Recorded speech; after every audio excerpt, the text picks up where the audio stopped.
Hello, and welcome to The Enterprising Agent, a podcast to help agents work smarter, not harder. My name is Stephanie Stone Robb. I run The Enterprising Agent, and with us, we have an amazing guest this week. I would like to welcome to The Enterprising Agent, Jane Hewley. Jane, thanks so much for joining us. Thank you so much for having me. I really appreciate it. So I've been in real estate now for 7 years and love every minute of it. You know, we all have the roller coaster ride in real estate, but for me, Of it's course. just gives me time to catch up on stuff. so, So, what made you uh, decide to get into real estate in the first place? so I've been an investor in real estate for longer than I Okay. really want to admit to. Um, And with that, I've always been dancing around the market. And way back in high school, I worked for a top producing agent, but that's a whole other story.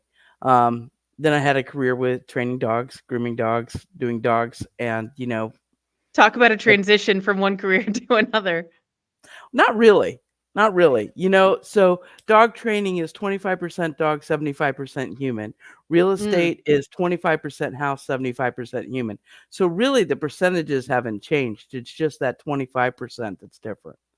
I love that.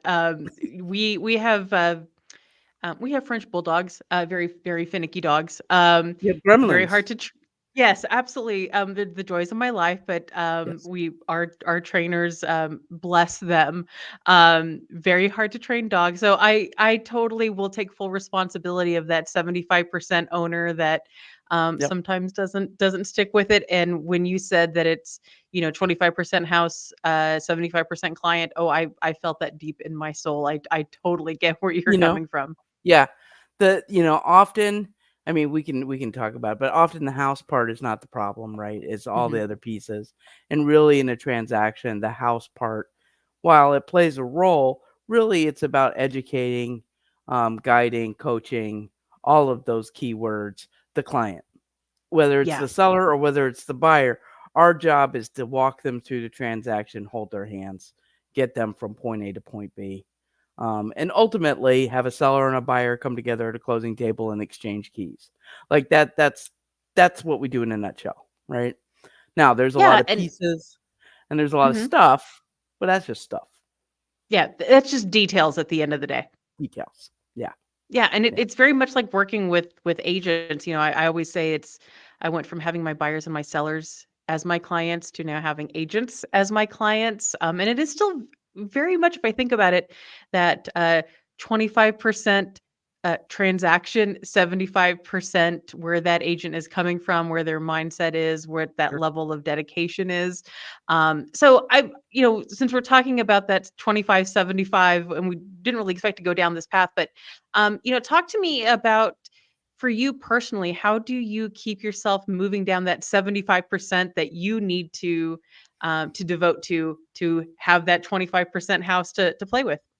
Yeah, so it's really about education, right? Mhm. So either it's a seller or it's a buyer. Right now, everybody's kind of freaking out with the market a little bit, like, oh my God, because we had this candy land of a market through, basically COVID, where all you had Mhm. to do was wish hard on a star and boom, you could sell a house. And, Mhm. the buyers were extremely frustrated with climbing the ladders and, I don't remember how to play Candyland. I think I got it confused with Shoots and Ladders there for a second. But, you know, they were all trying very hard to buy a house, and some of them were lucky and some of them were not. And that led us to a point where we felt like we all fell off a cliff, right? Right. Because the market shifted when the Fed, as the Fed had to do, started raising interest rates. And it seemed Right. like in a blink of an eye, we went from 3% to near 8. I mean, thankfully Right. floating around 7.5 right now. Um, and the reality is that is a normal market. That is a normal interest rate for housing. I came across a great meme the other day, so I'm going to just tell you what it because it was just Yeah. So in 1971, the interest rate was 7.33%, and if at that point you decided that you were going to wait for interest rates to come down, you would have waited 23 years for the interest rate to get below 7.33%. And in that time, if you had rented, I mean, just calculate the rent. Right. Multiply your monthly rent times 12 times 23 years. And then what Really? that monthly payment would be even with the lower rate and what housing prices Yeah, and right. how much Well, that and goes then the into it. housing, I mean, just the increase in property value over 23 years offsets a higher interest rate. Oh, big So time. look, You would have had your so house paid off by then. almost. Or Mhm. if you round up like I do, you would have, right? Like it would have Mhm. been done. You would have owned it free and clear. Like, so waiting's not the right answer, right? Understanding the interest rate is just a number, and it's a mechanism, and it affects how much house you can afford, right? Right. And if you're waiting for prices to come down, nobody's seeing that happening, especially not in my market area. You know, Down here in most Texas markets, I think Austin being the one exception where, we're seeing what I call more of like a course correction. Houses are going to continue to increase, but they increase so steeply that we just have to plateau so that X and Y axis meets where it's can supposed to organically. yeah, yeah. So during COVID and all the crazy stuff, we had almost like a J curve, like where it almost went straight up, in the property value, and that's everybody freaking out about, Right. oh, it's a bubble, but it's not, because those prices went up not with loans, they went up with cash. People Right. were bringing 50K, 100K over asking in cash to the table because the property appraisal was back at market value, what was then market value, but now Mhm. they've paid 100,000K in cash over that. So now the new market value is actually 100K more, right? So Right. now I do monthly market updates, and what I can tell you is that month over month, we're still seeing price improvement, right? So Yeah. how homes are selling for more per square foot, right? And year over year, we're still 16% higher than last year. And Mhm. now that's going to fluctuate by area, how much that Of percentage course. is. Of course. So prices are going up. So if you're waiting for interest rates to come back down, one, we don't know when that's going to happen. Nobody does. Nobody has a crystal ball to know when that's going to happen. So a lot Yeah. of If I projections. knew, I would give up real estate and just play the lottery or bet on the ponies. I I'd make Yeah, more money. like I could just sell the information, right, and be a billionaire. I used to make jokes about if I could train husbands, I could be a billionaire. Kinda So like French bulldogs. yeah, exactly. Same kind of personalities. But yeah, no, the interest rate may come down next year, may not, right? And if you wait for that, meanwhile, the prices of homes are going up. So you're waiting for maybe a percentage point better interest rate, so 1%, but meanwhile, the properties have gone up last year to this year 16%. So there's Right. no cost savings in waiting. I mean, that's just math. The price is going up faster than the interest rate will come down. And so waiting is just going to cost you more money in the long run. So if you want to buy a house, now's the best time. Competition is lower, right?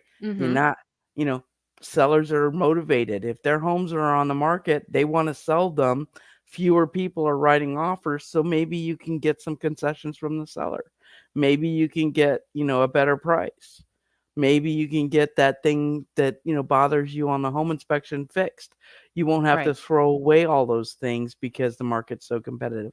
And what I can guarantee you is when the rates do come down, it's going to be crazy Candyland out here again, where buyers are going to be up against each other, 15 offers on a house.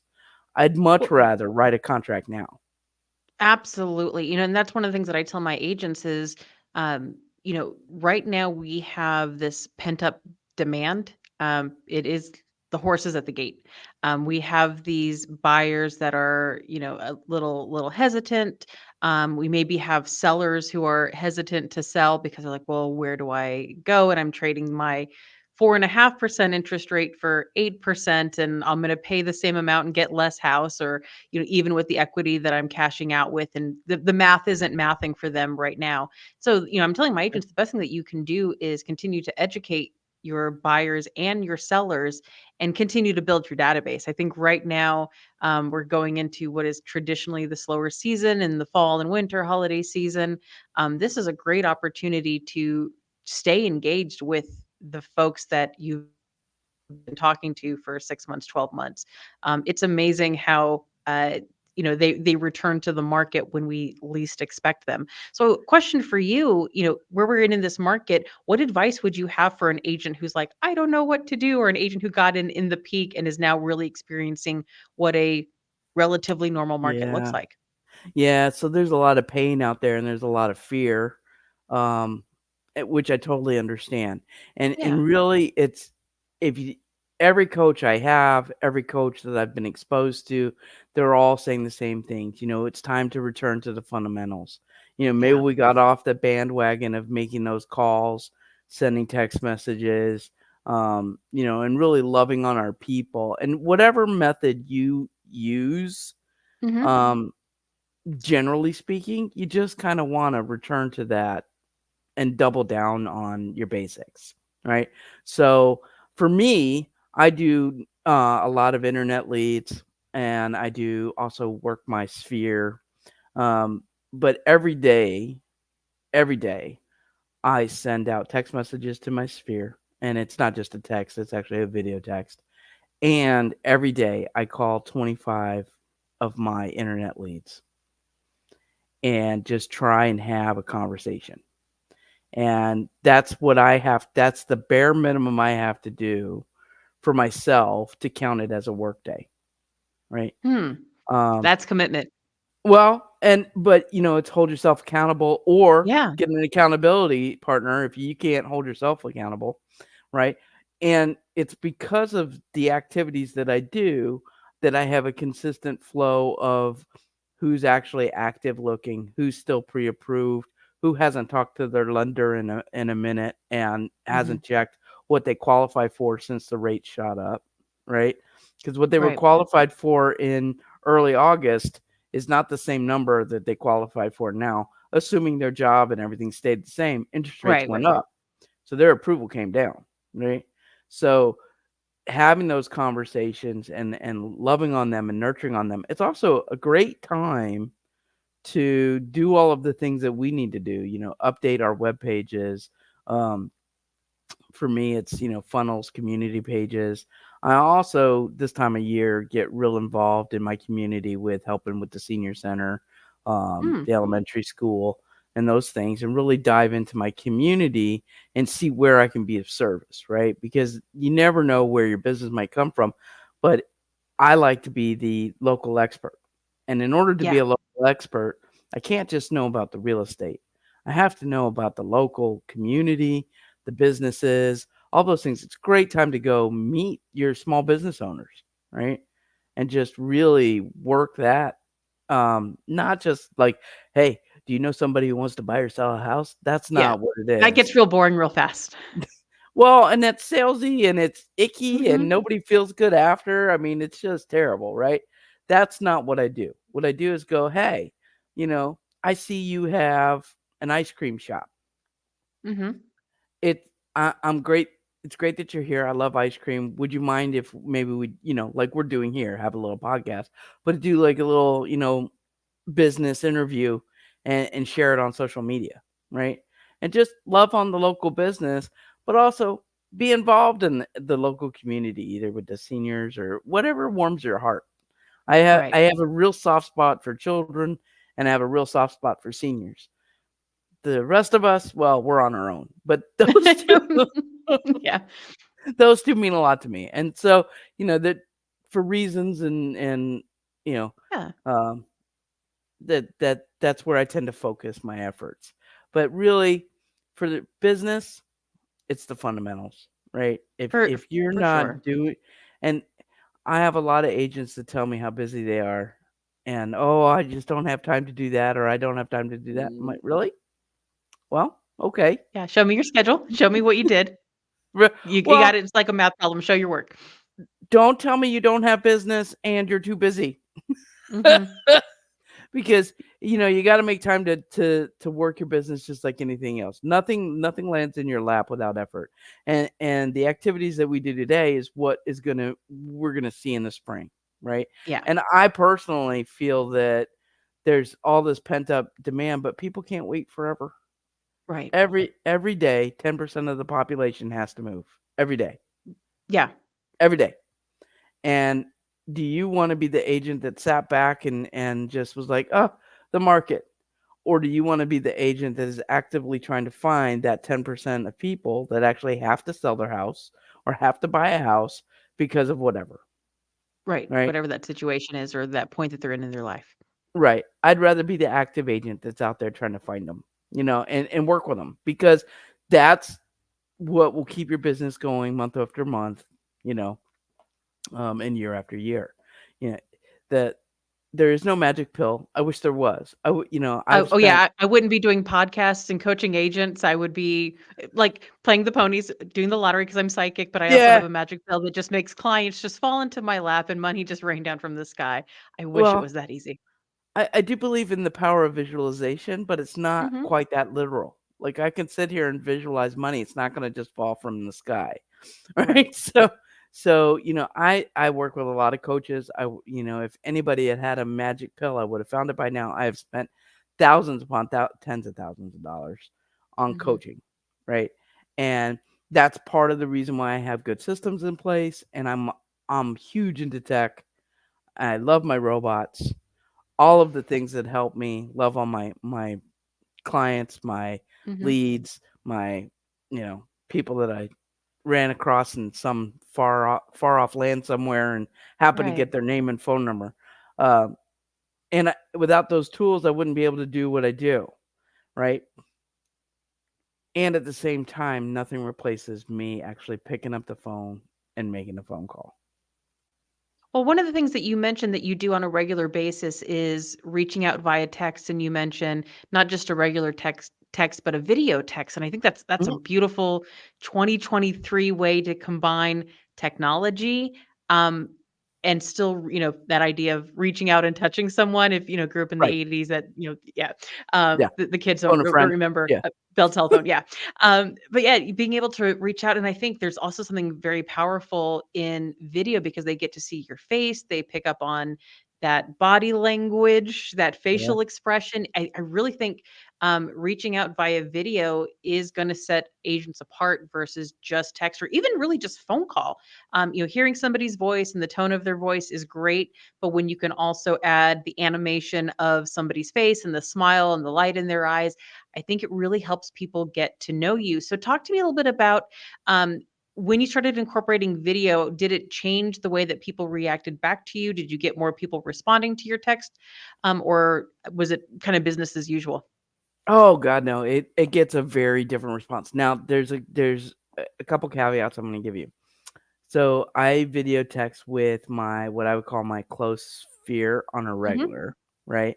And one of my lenders, we exchange video texts and it's always something funny, because I'll say, please let me know whatever I can do to make your day more fantastic. Just let me know as Hmm. part of my regular video text kind of thing. And he'll respond, well, if you had a buyer that wanted to put 50% down on a $2 million property, I could use one of those right about. I'm like, you and me both, buddy. And we just go Yeah, back and forth with the video text as opposed to a phone call. And it's just right. really fun and engaging. Um, and if you happen to see on social media that it's somebody's birthday, don't be the 900 person to go happy birthday on that birthday post. Send them a Right. video text and be like, sing them happy birthday, right? Like, how many Hmm. people are Do doing something that? silly, do something Just fun with it. off the wall, whatever works for you, whatever Hmm. authentically you. Like, nobody, Yes. Yeah. I'm a real ham and sometimes very silly Hmm. and run around in a unicorn suit, but most people aren't like that. But Right. whatever is authentically you, do that. And video will help show your authentic self more than anything else. Text messages can be read one of 10 ways, Hmm. right? Nobody knows the tone in which you sent it. And if autocorrect gets involved, all bets are off. Oh, it's So it's tragic. And so don't get started on, like, when I do talk to text and it wants to make me sound oh, very stupid, so oh, yeah, my car still doesn't identify some of the people in my phone.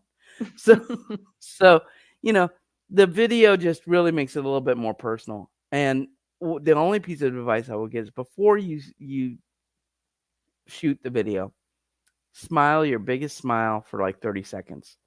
Not only will it change your attitude, it'll change your body language, and the other thing is don't be, "I have to send a video text to my people." It's that I get to send a video Yeah. text to my people, right? And just that little switch in the word makes a big difference.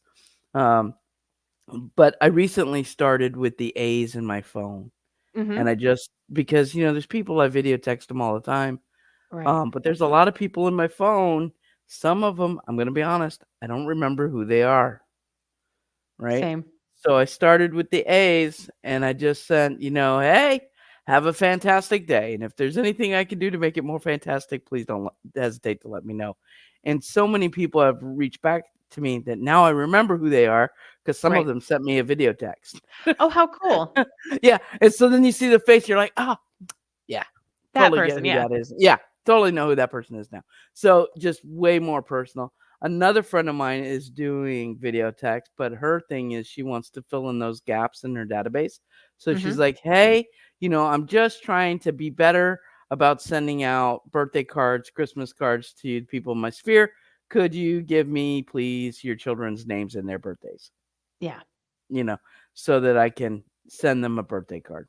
And who doesn't want their kid to get birthday mail, right? So, We don't get fun things in the mail anymore. no, it's We all don't bills. It's It's very all bad. bills and yeah, the Yeah, the the one older person in our family who sends out an actual Christmas card, and that's about it. It's yeah, advertising and bills and yeah, yeah. postcards The for services. the e-card, while it's great and the animations are fun, it's not quite as personal as that Yeah. snail mail card. So as a member of Buffini's coaching Mhm. for a long time there, I'm still in the habit of writing out personal notes. Yeah. And there's nothing better than a handwritten note, um, for just making somebody feel warm and fuzzy. Yeah, and I think that really speaks to that I get to versus Yeah, I have to. When we can go, yeah, I'm gonna make somebody's day with it.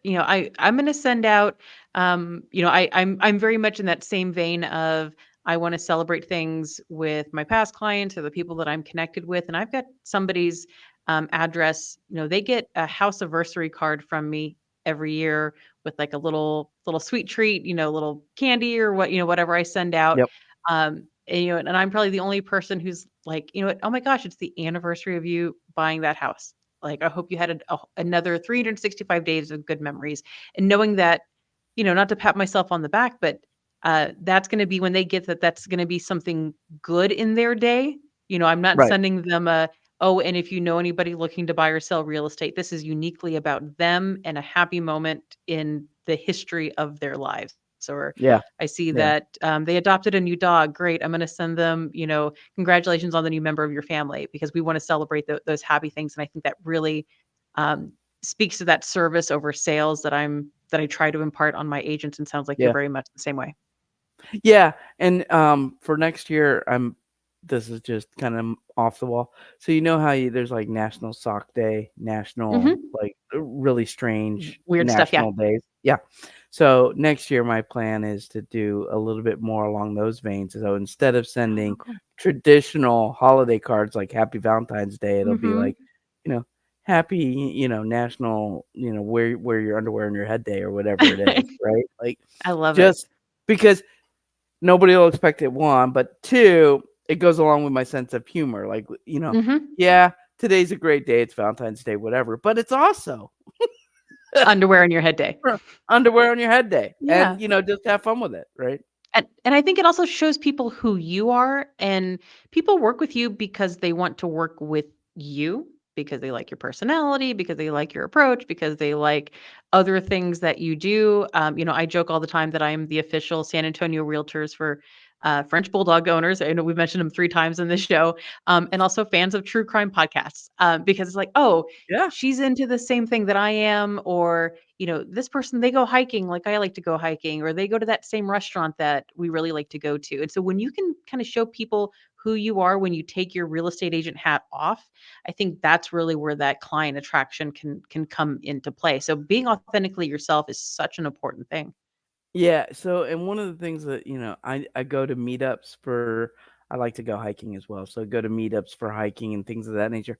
Mhm. I never bring up real estate. No. Somebody will ask me, "What do you do?" And I'll be like, "Well, I'm a realtor." And inevitably, somewhere along the trail, somebody will start to ask me about the market. I don't have to Mhm. start that conversation ever, No. right?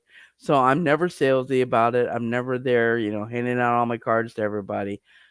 And if somebody wants to have that conversation, I'm always down to have a good conversation about real estate. So, a few things that I do on a regular is I have Google alerts so that I get any sort of inbound what's happening in my local area from the planning commission, all kinds of things.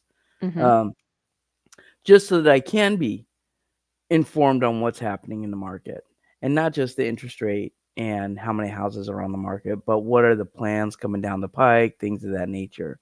And, if you wanna know what dirt why is that dirt being moved, the Mhm. planning commission's a good place. Also, your commercial, realtors are a good place to network with because they know, you know, big developments happening over here or over there Right. because they were part of the deal, right? So, paying attention to commercial land being moved and sold can let you know, "Oh, there's gonna be a new shopping center with 4 new restaurants and this, that, and the other thing," and start talking about it early, and then you really do show that you are part of the community and you're not just somebody sitting behind a desk waiting to throw a sign up and call it a day, right? Yeah, like we did Yeah. in 2022. Right, well, that was all we were allowed to do. Well, Jane, I appreciate you joining us today. If people wanna connect with you, where can they find you? So, my name, Jane Hewley, on any platform will pull me up. I keep it really simple. I don't try and, do Sniggle Fritz 432. That would just be way too hard. So it's Jane Hewley on any platform, you'll find me. Also, the Noble team has, pages as well. So, Wonderful. Well, Jane Hewley, thanks so much for joining us on The Enterprising Agent. thank you so much for having me. Have a great night. You too.